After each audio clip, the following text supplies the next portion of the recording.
Hello, welcome to the Saving Our Tomorrow podcast. The Saving Our Tomorrow podcast brought to you by DYCD, the Department of Youth and Community Development, as well as the New York Edge team at 235Q Academy for New Americans. Our first piece, done by students Kevin Gadsden and Sergio Lucero, is an entertainment piece titled Talk Taboo. Talk Taboo, the great phone debate, discusses cell phone usage and rules within the school system. Second, we have a more serious discussion from Andrea Ledesma and Milagros Moreno, titled Listen Up, Dudes, Feminism Isn't Only for Women, which is aimed at further unification of the genders and a step toward equality. And finally, we wrap up with Ibrahim Abdelnabi. His piece, titled Save Our Environment, Save Our Tomorrow, discusses all we've learned and covered this summer within each of our clubs.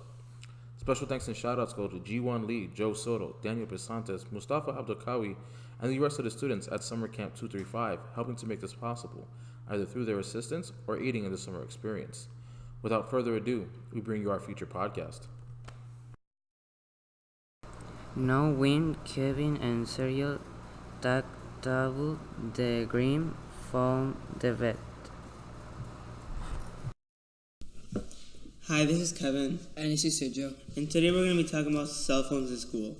So this is a really controversial topic. A lot of people think yes, there should be cell phones in school, while a lot of people say no, there should be cell phones in school. And today here I am supporting the side of why there should be cell phones in school. Well, some kids might not listen to a teacher in class. Well, there will be a specific time for the phone. For example, lunch or recess. Well, phones will make kids want to cheat in tests. How do they want to cheat exactly? They can sneak their phones into class.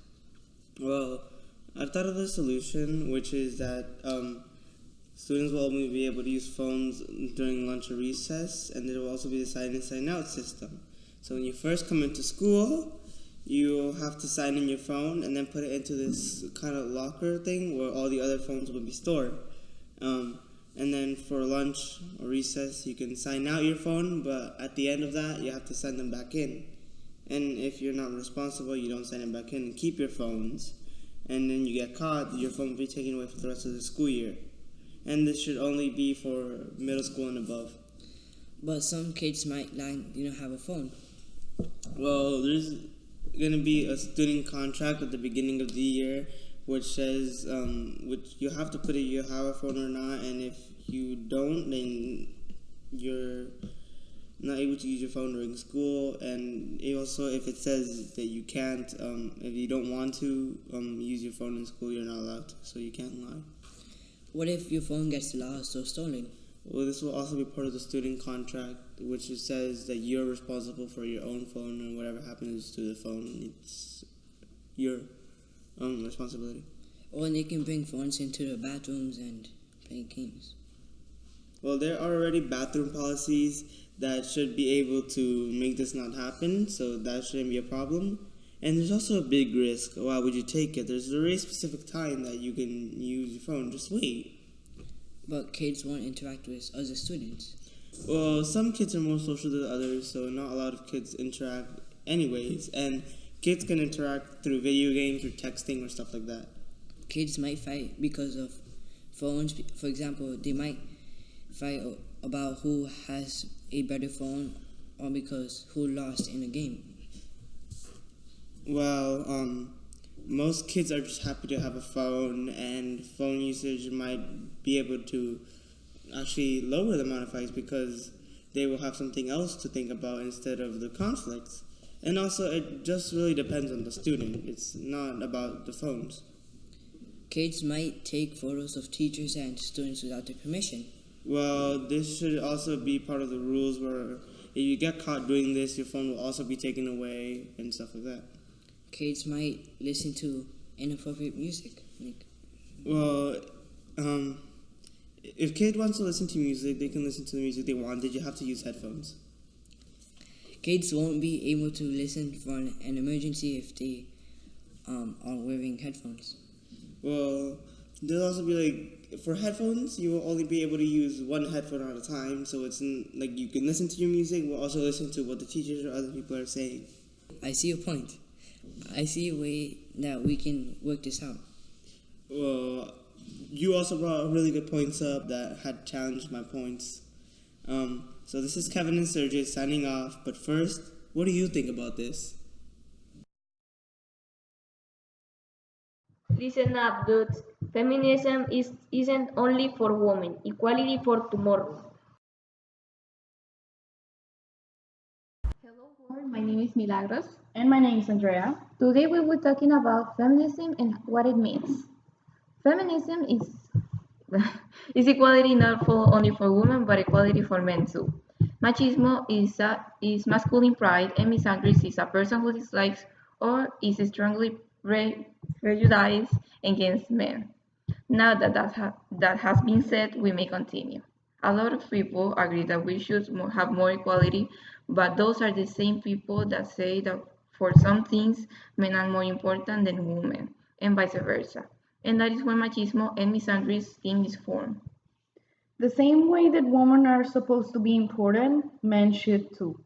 There has been 3,000 suicides, all males, because of the misandries. A lot of women have been killed because of machismo. Some of those murders were committed by men with their bare hands. This topic shouldn't be that hard to talk about. Because of those people who prepare to avoid it, thousands of people prefer to commit suicide. It's shocking to see that this still happens in today's world. Now the question is, will it stop when the next generation starts killing themselves for the same reasons people do today?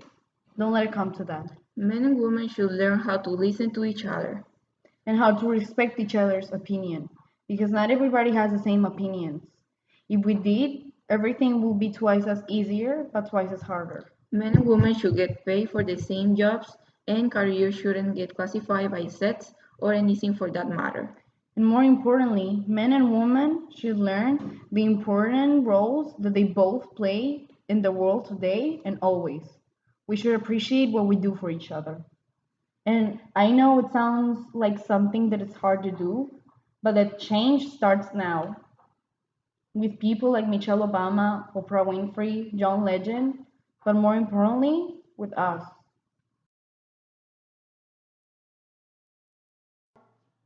Now we're rocking with Save Our Environment and Save Our Tomorrow.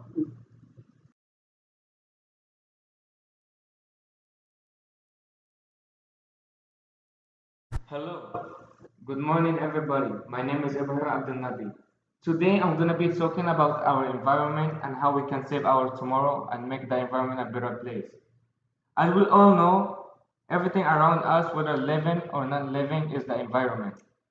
There are many things that destroy our environment, like air pollution, water pollution, sea level, and many more. The question is, what we can do to save our environment? There are a lot of things we can do to save our environment, like save water, use reusable bags, recycle, breathe as little as necessary, so this is out here. The company should work on making electrical cars and less gas cars. If we don't try to save our environment, it will get worse. The sea level will rise more and the global warming will never decrease. And instead of saving our tomorrow, we will destroy it. Like, global warming will cause many animals and plants to die, which will affect our food production. And as the days goes on, one day we'll be like, where's the food? And also, it's not only about the food. As the sea level rises, many states will drown, like Florida, which is really close to the sea. The average global temperature has increased at the fastest rate in recorded history. The burning of fossil fuels to make electricity is the largest source of heat trapping pollution. You can find this information a hell of a lot more on NRDC. Thank you. Habe einen großartigen Sommer. Que tengan un verano bueno. Que vocês tenham umas férias muito boas. Tomater balo summer hobby. Have a great summer. Have a great summer!